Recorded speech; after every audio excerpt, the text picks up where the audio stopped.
Bonjour, ici c'est Cré 132 et vous écoutez du Mur au Mac.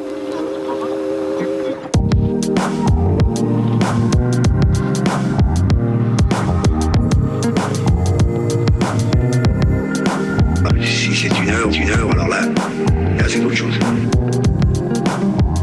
Bonjour, je m'appelle Catherine. Et moi, Adrien. Et vous écoutez du Mur au Mic.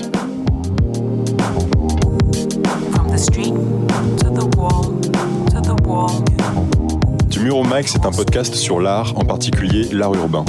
Vous savez, tous ces artistes qui font de la rue une galerie d'art à ciel ouvert, eh bien notre objectif avec ce podcast, c'est de le faire connaître du grand public. Parce que si leurs œuvres sont souvent éphémères, certaines d'entre elles réussissent à rester gravées dans nos mémoires et faire réagir. It will speak to you. It will speak to you.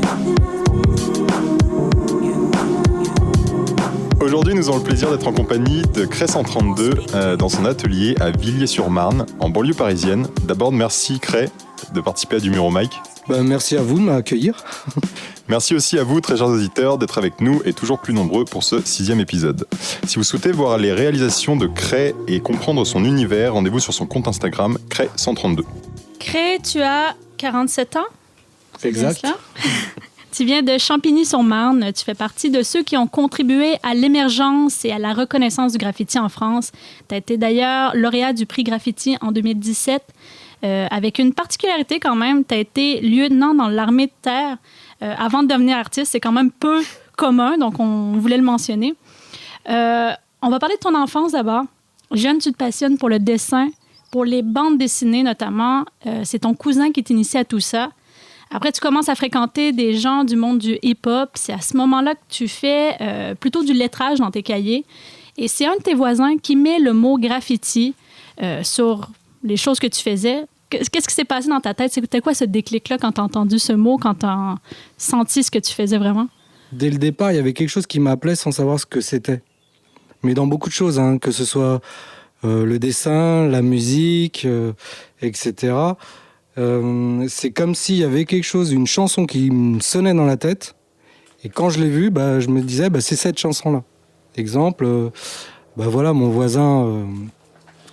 un jour, il avait un problème de vélo et je lui répare, je l'aide à le réparer, il m'invite chez lui et j'arrive dans sa chambre et en fait dans sa chambre, je vois des graffitis faits sur feuilles ou sur des planches de bois et je lui dis tiens, tu fais la même chose que moi. Et là il me dit ouais, je fais du graffiti. Et donc c'est comme ça que pour la première fois j'ai entendu le mot et le terme graffiti. Ça a été la première personne, donc Quad, qui a posé ce mot-là. Donc c'est comme ça. Comme pour le hip-hop. Le hip-hop, j'ai un souvenir où j'écoutais déjà un peu de la musique funk, etc.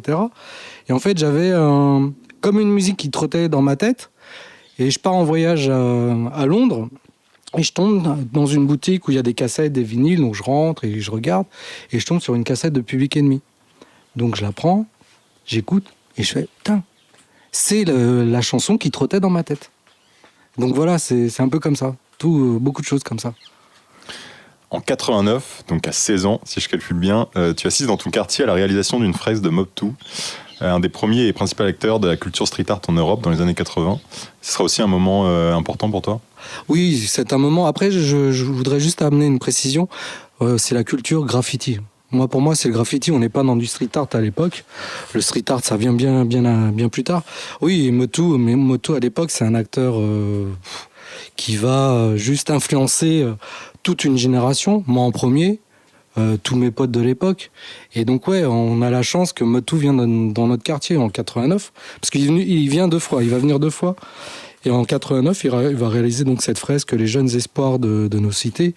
Et voilà, moi j'étais avec des yeux tout ébahis. J'ai un souvenir que quand il avait fini, je portais les grosses poubelles remplies de bombes qu'on en laissait au centre de jeunesse. Ouais, c'était magique. Et voilà, et après Motu, il a un style tellement à lui qu'il va influencer. Il va influencer beaucoup de mes peintures aussi. Et puis les NTM, il y a les NTM derrière. Donc, en 92, je vais être sollicité pour réaliser des peintures dans mon lycée, qui se situe à Champigny-sur-Marne, donc le lycée Langevin-Vallon. Et en fait, j'ai la chance que Dans mon entourage, il y a des personnes qui connaissent Psychose et Crise, donc des gars des 156.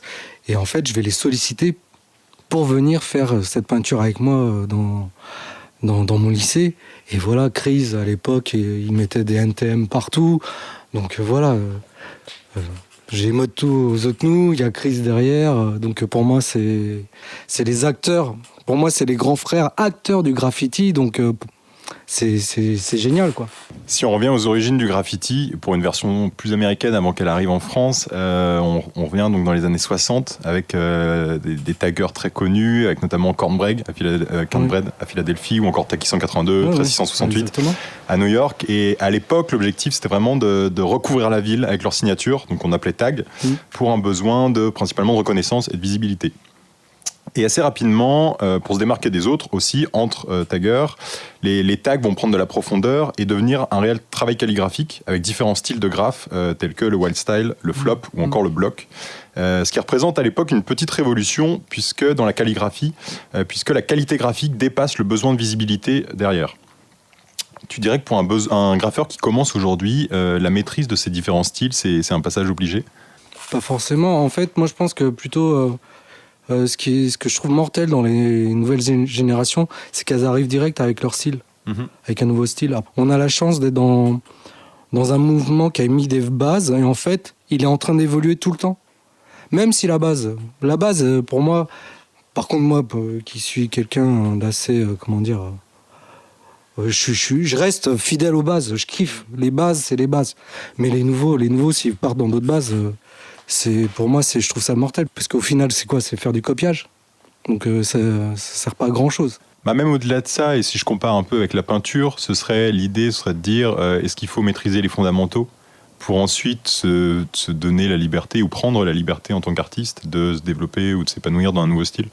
Et après, de toute manière, quoi qu'il en soit, il y a des fondamentaux à avoir. Oui. Donc quoi qu'il en soit, c'est comme... voilà, tout le monde nous voit faire des murs, etc. Mais au final, quand les gens ils regardent bien, on a les règles de base du dessin. Oui, voilà. C'est ça. Il faut maîtriser la perspective, il y a un certain nombre de techniques en art graphique qui sont à maîtriser. Après, c'est clair par exemple, comme moi qui viens de la rue, qui ai tout appris dans la rue, je sais pas, peut-être, j'ai la chance d'arriver à les maîtriser naturellement. J'ai pas eu besoin d'aller dans une école pour maîtriser les règles de perspective, comment on pose la lumière, etc. Donc voilà. Et je pense que pour le graffiti, c'est la même chose. Il y a des fondamentaux à avoir, mais après, c'est pas forcément... Les gens sont pas obligés de faire forcément du wild style, du flop, etc. Non, bien sûr. Il n'y a pas de chemin parfait pour devenir graffeur.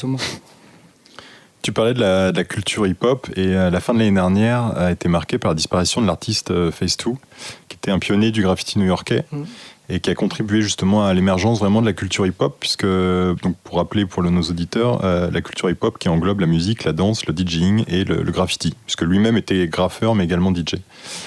Justement, cette culture hip-hop avec ses différents styles artistiques, tu la retrouves dans le Crew 132 ? Oui, bien sûr, puisqu'on a des DJ, on a des rappeurs. Voilà. Et après, nos valeurs. En fait, pour moi, la culture hip-hop, c'est notre vie, c'est le quotidien. C'est ce que j'écoute, c'est ma façon de penser, c'est au quotidien, c'est hip-hop, quoi. Après, c'est clair que maintenant, aujourd'hui, par rapport au départ, j'ai l'impression que c'est vraiment loin et que on n'est plus dans la même, dans la même énergie. Puisque moi, au départ, on découvrait tout. Voilà, il y avait une telle synergie, un tel besoin d'une soif. Et on avait vraiment une soif de pousser le truc plus loin. C'est quand... Voilà, la journée on peignait, le soir c'est où est-ce qu'il y a une soirée hip-hop ? Ouais, où est-ce qu'il y a un magasin hip-hop ? Ouais, où est-ce qu'on peut trouver, je sais pas, les dernières filas, voilà, il fallait être hip-hop tout le temps. Et puis après, comme on était super influencé par les États-Unis aussi, donc voilà, et comme ça mettait... voilà, c'est pas comme aujourd'hui. Aujourd'hui, aux États-Unis, ils pondent un truc... dans la seconde, tu l'as en France. À l'époque, il y a des trucs, on les avait 3-4 ans après, voire 10 ans. From the street to the wall,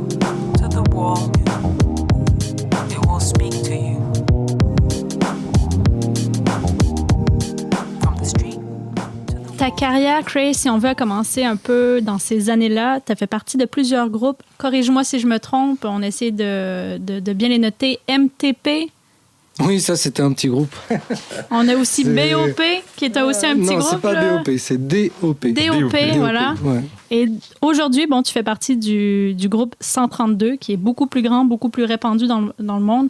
Explique-nous d'abord comment ça fonctionne, ces groupes-là, parce que c'est pas nécessairement que des graffeurs que tu nous as expliqué. Il y a une majorité de graffeurs quand même. Tous, la plupart, ils ont touché à la bombe. Après, il y a juste quelques particularités où il y en a qui n'ont pas touché à la bombe. Et ces gens-là, ils font quoi? C'est des artistes, après, musiciens? Dans le groupe, tu peux avoir des graffeurs qui sont DJ, tu peux avoir des graffeurs qui sont... c'est des rappeurs, c'est des groupes et qui sont assez connus. T'en as d'autres, voilà, je sais pas, ils font de la musique électronique. T'en as d'autres, ils font des marques de vêtements. En fait, je trouve que j'ai de la chance d'être dans ce groupe-là et que c'est un groupe où on sent encore l'idée du hip-hop et de la base, c'est-à-dire où les disciplines sont encore toutes ensemble. C'est ça qui est cool. On parle de crew et c'est vraiment un élément central dans la culture graffiti. Qu'est-ce qui fait, à ton avis, que cette pratique, qui est initialement relativement solitaire, puisque ça demande beaucoup de travail d'un point de vue individuel, pour de dessin, même si c'est des DJ, ou il y a beaucoup de travail, on va dire, à la maison, en amont, pour pouvoir derrière être abouti en tant qu'artiste, deviennent rapidement une pratique collective, à aller justement à faire partie d'un crew et à devenir un groupe. Il y a des personnes qui n'ont pas eu le besoin nécessairement de faire partie de groupe, ou alors ils vont faire partie de groupe, mais assez... où en fait ils sont peut-être une dizaine ou entre 5 et 10. Les 132, on est un groupe assez nombreux. En fait, l'idée du groupe, c'est plus l'idée peut-être d'une famille. Peut-être qu'au final, on a eu des périodes, chacun a eu des périodes où dans sa vie, la famille, sa vraie famille, ne correspondait pas à ce qu'il envisageait ou sa vision de la famille. Et peut-être qu'on a eu tous besoin de s'associer ensemble pour créer cette famille-là. Et d'ailleurs, vous rencontrez, un petit fait anecdotique, chaque 132e jour de l'année, vous essayez du moins, c'est ça le... En fait, l'idée, elle est partie comme ça au départ, c'était de se dire on se réunit au 132e jour de l'année, aux alentours. Donc je crois qu'il tombe en mai. Vous faites un projet dans ce temps-là ou Oui, on va faire un mur, on va trouver un endroit, on va faire un mur où tout le monde va pouvoir peindre ensemble. Si on reste sur créer l'artiste, on est dans ton atelier, donc il y a toutes les toiles que tu produis aujourd'hui. En termes de process de création, justement, quel est ton process? Enfin, où est-ce que, tu puises toute cette inspiration? Tu parlais tout à l'heure des différents univers que tu développes et qui vont nourrir tes toiles. Mais voilà, quel est ton process de création? Les toiles, ça va être beaucoup des bases de photos que je vais modifier, que je vais retravailler. Pour les trains, en général, c'est aussi des bases de mes photos. Par contre, sur les visages, etc., ça va être beaucoup de recherches sur le web, etc., ou dans des magazines. Sur beaucoup de mes boulots, je mets un point d'honneur à redessiner beaucoup, surtout quand je fais des murs en extérieur. Donc là, on parle des visages féminins, des animaux. Oui, des animaux. En fait, tout mur que je vais faire à l'extérieur, je vais le redessiner parce que pour moi, c'est j'enregistre. C'est comme si je remplissais ma carte mémoire. Et après, ça me facilite au moment de l'exécution, où en fait, je vais m'attarder à l'essentiel. C'est-à-dire, il faut que mes yeux, il faut que, je sais pas, les couleurs elles soient douces, etc. Mais il y a un choix qui est fait sur l'impact visuel que l'œuvre aura. Enfin, je pense notamment à ces visages féminins où, si je dis pas de bêtises, le visage est en noir et blanc et derrière, les graphes que tu vas apposer sur la peau ou sur le visage, eux vont être en couleur pour qu'ils ressortent encore plus. Il y a cette recherche, on va dire, aussi entre... En fait, il y a des messages. Quand je fais ça, il y a des messages parce qu'en fait, je considère que, tu vois, c'est le noir et blanc, c'est comme si tu as figé le temps. Et quand je remets de la couleur, c'est comme si je remettais de la vie. Tu vois, des fois, je vais choisir des couleurs et en fait, ça a une signification. Mais tout le monde ne le sait pas. Et quand tu dis que tu utilises des photos que tu as prises toi-même, notamment, tu prends des photos aussi dans la vie de tous les jours? En fait, la photo fait partie de mon travail, puisqu'au final, en fait, je dois m'inspirer de ce qui existe pour faire mon travail et ajouter mon côté à moi dedans. Donc en fait, je suis obligé d'avoir de la photo. Parce qu'en fait, c'est ce qui m'entoure qui me nourrit en fait. Voilà, je vais regarder quelqu'un dans la rue et en fait, c'est, je sais pas, son expression ou juste une tenue vestimentaire qui va m'attirer pour me donner une idée sur quelque chose. Qu'est-ce qui est la différence de technique peut-être quand tu fais de la toile? Parce que là, je regarde et comme tu dis, il n'y a pas de petites gouttelettes de peinture, que tu fasses un mur ou que tu fasses une toile. Est-ce qu'il y a une différence de technique que tu fais? Est-ce que c'est la buse. En fait, moi, pour faire ces toiles-là, je vais utiliser ce qu'on appelle le cap magique, qui est en fait un plastique que tu mets devant la buse qui permet d'arriver à faire des traits super fins. Après, en extérieur, le mur, le trait, c'est proportionnel à ton mur. Même si j'ai cette particularité et que, voilà, dans toutes les personnes qui me connaissent, elles savent que je fais vraiment des traits très, très, très fins avec un aérosol. Il y a des toiles où on voit le Cray 132 sur des trains de métro, des wagons de métro juste là. Non, il y a écrit crime. Ah, et lui derrière, Cray 132. Ah merde, Et puis après, on regarde d'autres toiles. Il y a des visages de femmes, il y a des animaux. Comment ça s'est passé, cette évolution-là? Est-ce que ça s'est passé, justement? Est-ce que c'est une évolution que tu as fait ou est-ce que c'est justement ce parallèle-là que tu fais du graphe aux toiles? Je suis pas un traîniste, comme on appelle dans le milieu.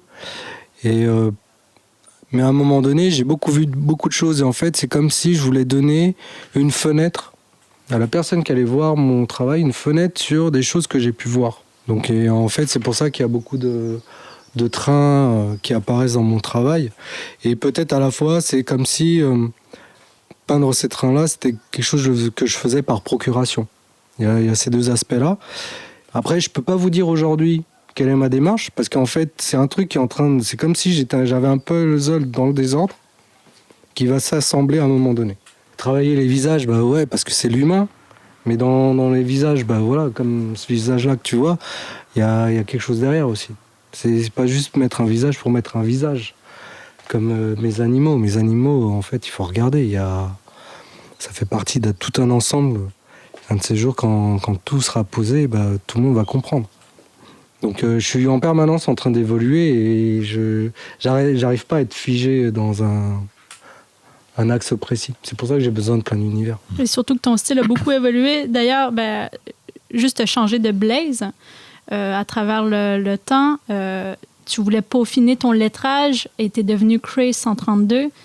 En fait, ma période où j'ai eu plusieurs blazes a duré peut-être 1 an ou maximum 1 an et demi. Donc là, j'ai eu, je sais plus, 4-5 blazes où en fait, je cherchais des lettres qui me correspondaient et que je trouvais assez que je maîtrisais plus facilement que d'autres et qui me plaisaient, voilà.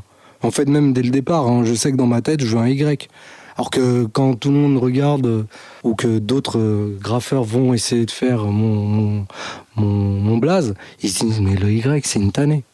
Parce qu'en fait le Y c'est une des plus dures lettres à maîtriser, mais je voulais un Y. Et en fait la seule évolution qu'il y a eu dans mon blaze, c'est qu'au départ je fais Cray One et qu'en fait aujourd'hui, peut-être pour marquer la période où j'étais Cray One et quand je suis rentré Cray 132, j'ai fait Cray 132 qui marque mon attachement au groupe en fait. Pour rester justement sur la série des visages que tu représentes, tu disais dans une autre interview que la base du hip-hop et du graffiti était de faire passer un message. Ces visages, on a pu les voir sur de nombreuses toiles, également sur les murs que tu avais réalisés pendant le festival. Donc pour l'auditeur qui n'a peut-être pas les photos sous les yeux, ce sont des visages de femmes d'origine ethnique différente et agrémentés de graffiti pour certaines. Là, tu as eu des nouvelles séries, justement, ce qui rejoint un peu ce que tu dis sur le fait que ton inspiration peut évoluer dans le temps. Mais ce souhait, en tout cas, de représenter la femme, on va dire, avec un grand F, il vient d'où ? Je sais pas, c'est la femme, pour moi, elle est importante. Et qu'il faut... voilà, c'est ma façon de la remettre sur un piédestal et de la mettre en avant. Et puis après, c'est peut-être aussi mon côté féminin qui parle, voilà. Donc voilà, c'est. Et après, par contre, j'aime bien la grimer. Donc je vais grimer le visage et pour faire des clins d'œil à mes racines. Donc mes racines, c'est le graffiti, c'est tout ça. Donc en fait, c'est un jeu. Je m'amuse.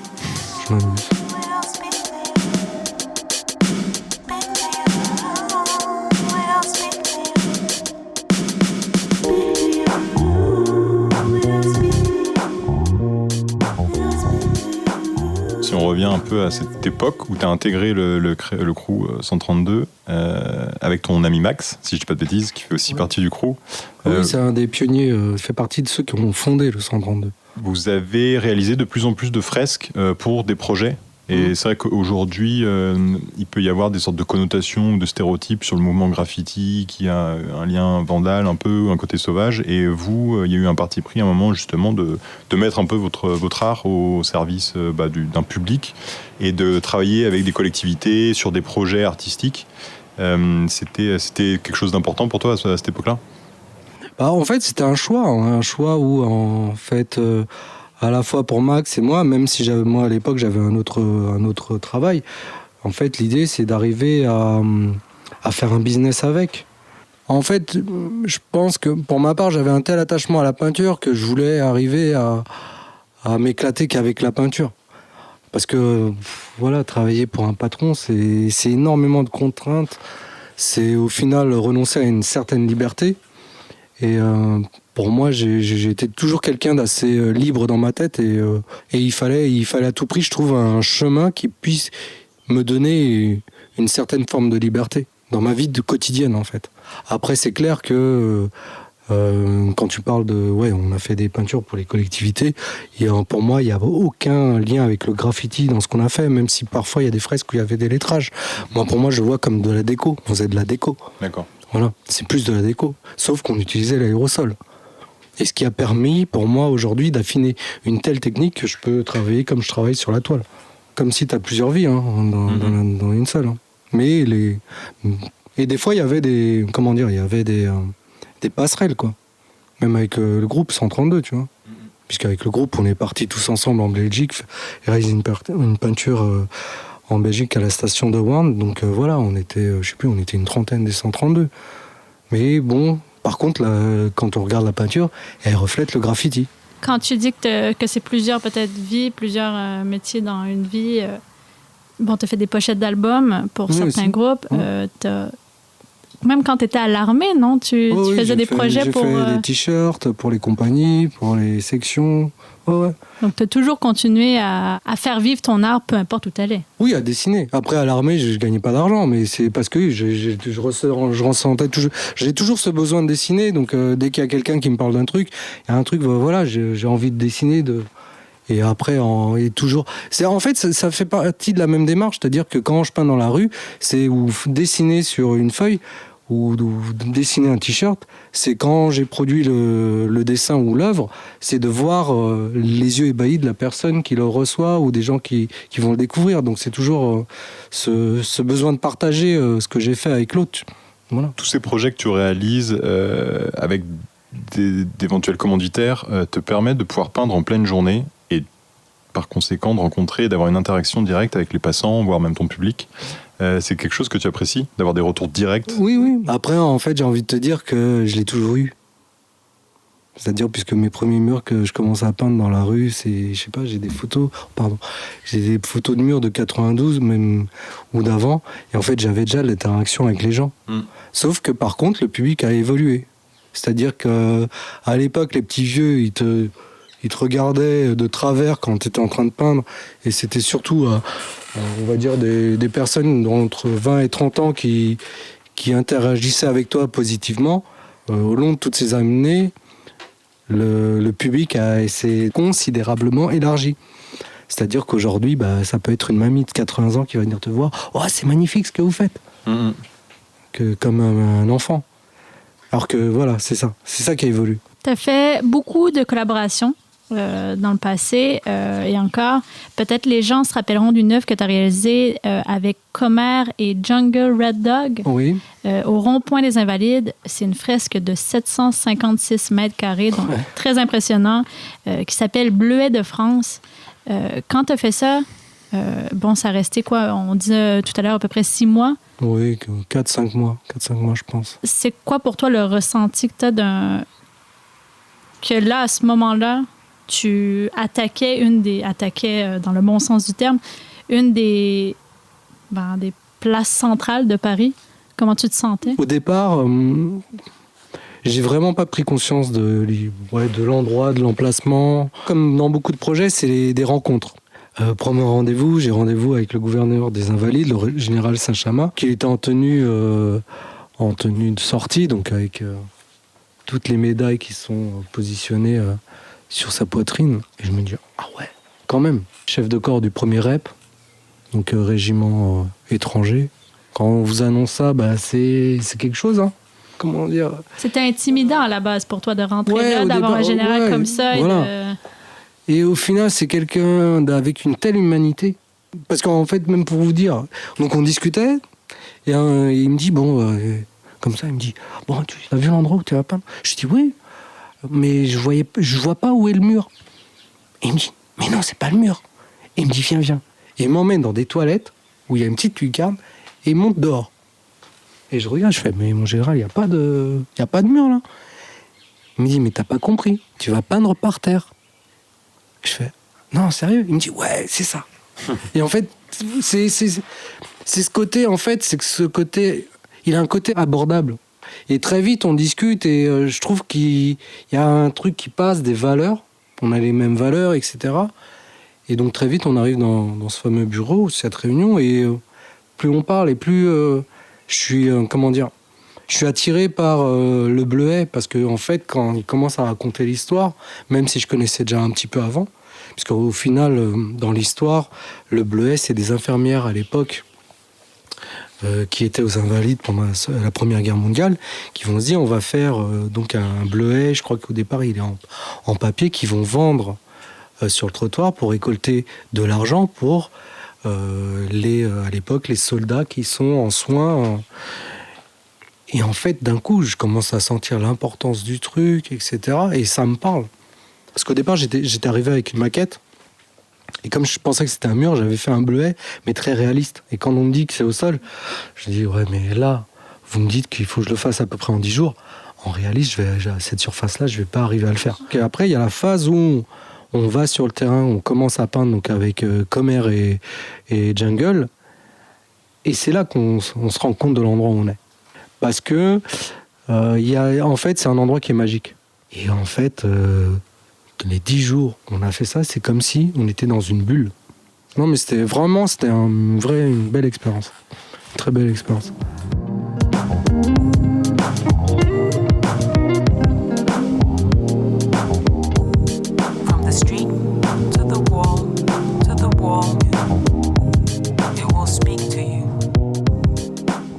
En complément du travail que tu réalises dans ton atelier ici ou pour des collectivités comme on a pu l'évoquer, tu encadres depuis un certain nombre d'années des ateliers pour les enfants dans les cités, avec notamment Emmaüs, afin de faire découvrir le graffiti, mais même plus largement le dessin.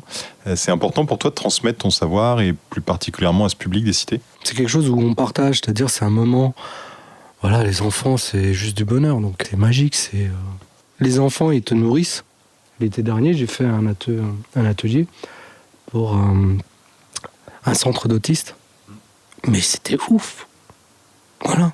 C'était ouf parce que je me retrouve avec donc 5 enfants autistes. J'ai des animateurs qui me disent...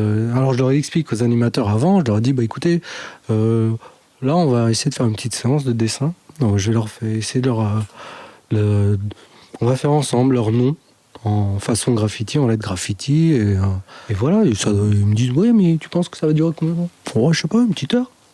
Et là, ils me regardent et me disent, non, mais nous, on n'arrive pas à les tenir entre 5 et 10 minutes. Bonne chance. Voilà, c'est ce que ça voulait dire. Et ils ont fait une demi-heure avec moi. Ils m'ont dit, comment t'as fait? Je sais pas, moi. On dessinait. Mais c'était ouf.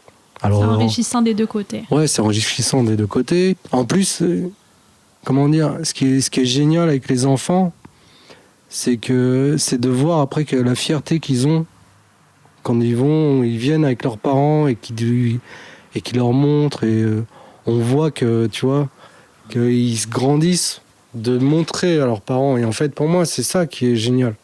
Cray, nous arrivons à la fin de l'entrevue déjà. Ça sera un été un peu chamboulé par la crise du COVID. Qu'est-ce qu'on peut te souhaiter pour tes projets de cet été ou peut-être à moyen terme? Écoute, moi, la seule chose qu'on peut me souhaiter, que je puisse peindre le plus longtemps possible. Voilà, c'est tout. Même si je pouvais à 70 ans, avec mon défibrillateur, aller peindre, ce serait génial. Ou vandaliser, ou je sais pas, ou faire des tags dans la rue, avec ma chaise roulante. Ouais, vas-y. From the street to the wall, it will speak to you.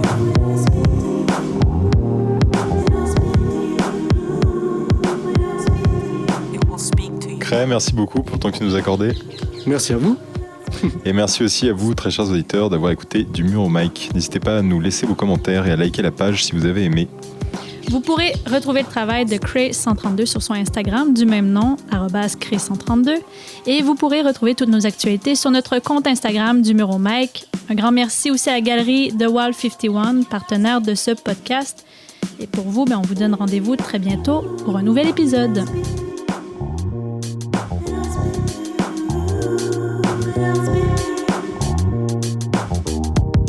From the street to the wall.